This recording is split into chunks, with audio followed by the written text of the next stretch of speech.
में मुख्यमंत्री योगी आदित्यनाथ की ताबड़तोड़ जनसभाएं। आपको बता दें कि दूसरे चरण के लिए मुख्यमंत्री योगी आदित्यनाथ चुनाव प्रचार करेंगे। इससे पहले भी देखा था चुनाव प्रचार करते नजर आए थे। एनडीए के पक्ष में माहौल बनाने की पूरी कोशिश मुख्यमंत्री योगी आदित्यनाथ की तरफ से।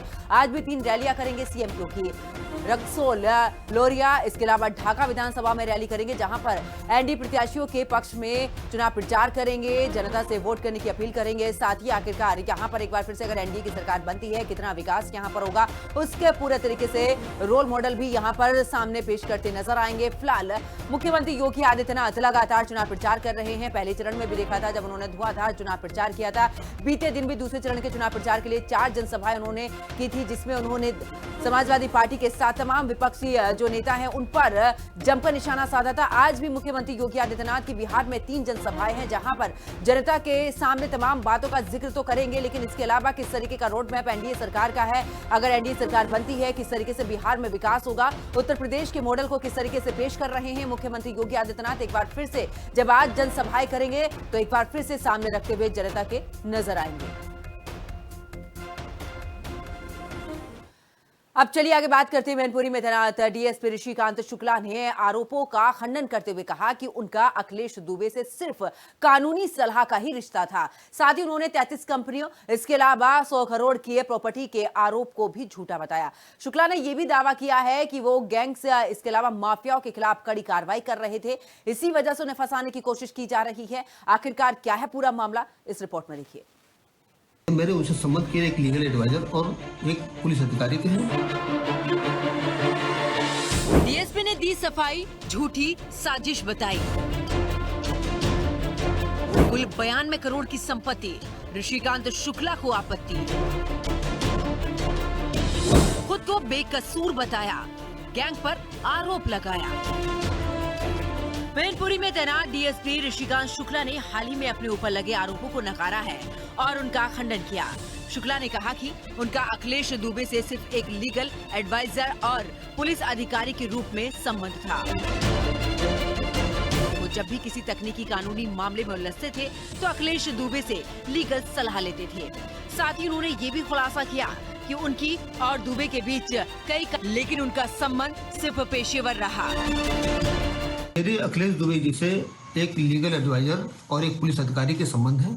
मैं उनसे जब भी कोई टेक्निकल मामला होता था उनसे मैं इस संबंध में कुछ लीगल एडवाइस के लिए जाता था, और कानपुर की पोस्टिंग के दौरान मेरे उनसे कई बार बातचीत हुई और लीगल एडवाइस मैंने लिया। मेरे उनसे संबंध के एक लीगल एडवाइजर और एक पुलिस अधिकारी के हैं। डीएसपी ऋषिकांत शुक्ला ने भी ये साफ किया है कि उनके बेटे के नाम पर कोई 33 कंपनियां नहीं है, जैसे कि आरोप लगाया गया था। उन्होंने इसे पूरी तरह से झूठ और भ्रामक जानकारी करार दिया। ऋषिकांत शुक्ला की माने तो ऐसा कोई भी कंपनी का स्वामित्व उनके बेटे के नाम पर नहीं है।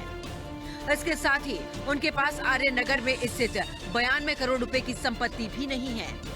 इस बारे में उन्होंने बताया कि उनके दोस्त देवेंद्र द्विवेदी को संपत्ति को लेकर जो जानकारी सामने आई है वो भी पूरी तरह से गलत है, क्योंकि देवेंद्र द्विवेदी को भी इस संपत्ति के बारे में कोई जानकारी नहीं है।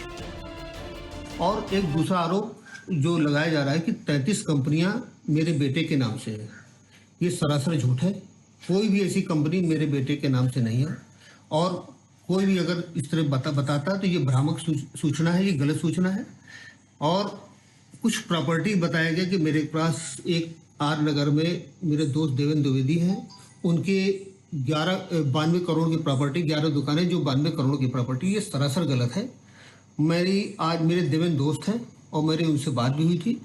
ये तो उनको भी जानकारी नहीं है कि उनके नाम से कोई प्रॉपर्टी स्वरूप नगर या आर नगर में है।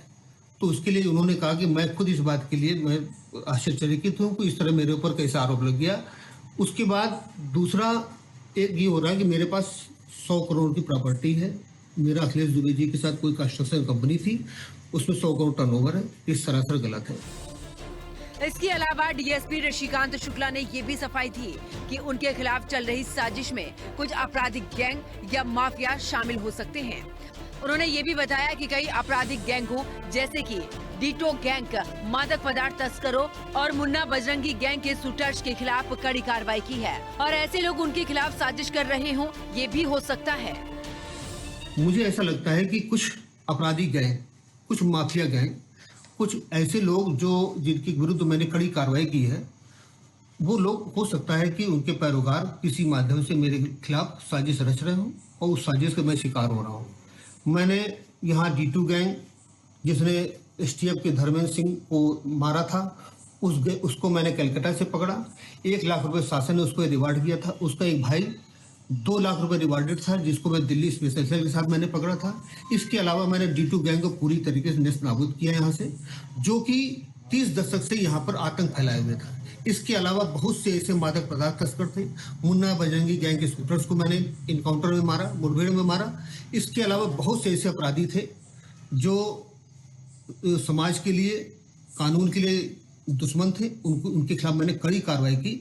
हो सकता है कि ऐसा गैंग एक संगठित होकर के मेरे विरुद्ध साजिश कर रहा। मनोहर शुक्ला के बारे में जो एक झूठे षड्यंत्र मेरे ऊपर कर रहा है, मनोहर शुक्ला के बारे में जो मैंने कुछ जानकारी की है, वो श्री प्रकाश शुक्ला जो माफिया था, जो मारा गया था, उसका पड़ोसी है, उसके गांव का रिश्तेदार है, इसके रिलेशन में भी आता है।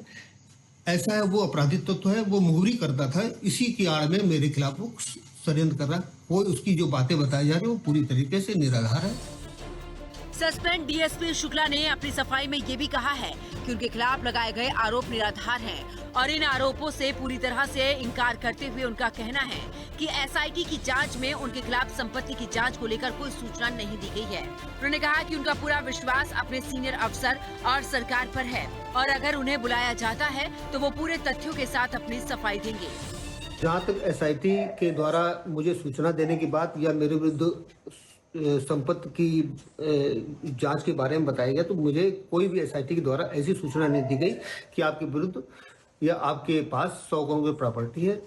और जहां तक मेरा पूर्व सीपी श्री अखिल कुमार सर के बारे में या एसआईटी के बारे में यह कहना है कि उनको कुछ लोगों के द्वारा गुमराह किया गया और जिससे उनको गुमराह होकर के उन्होंने मेरे विरुद्ध रिपोर्ट भेजी है।